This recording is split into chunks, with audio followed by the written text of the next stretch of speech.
Bwana Yesu asifiwe. Amina. Mimi nadhani labda cha kusema kikubwa, kwanza binafsi nadhani hata wenzangu niliwaambia, walifurahika sana. Unajua kitu kizuri ni kuwagusa watu.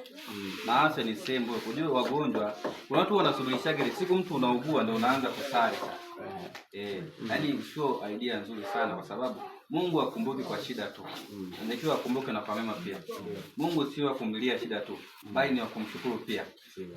Kwa hiyo ujio wenu mimi nimeufaidika nao na nimefurahi. Japo tujabahatika kupata client, ila ni neema pia. Na nadhani na sisi tunakaribisha. Tunakaribisha zaidi na zaidi kwa sababu kiamua kuwagusa watu kisha tukawa pingamizi sasa. Sawa. Na wanasemaga njia nzuri ile njia ambayo inawagusa watu pia.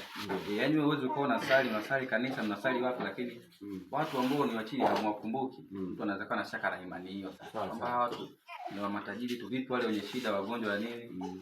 Kwa hiyo nadhani wagonjwa ni nzuri, na kwenye kuendelea labda ni shauri mkibahatika unapoona yatima sio mpaka mizigo. Ndio. Hiyo nayo ni nzuri pia.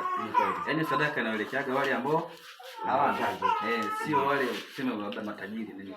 Kwa hiyo binafsi nadhani ni idea nzuri, ni wazo zuri. Na tunashukuru kwa ujio wenu. Mungu awabariki mno. Amen.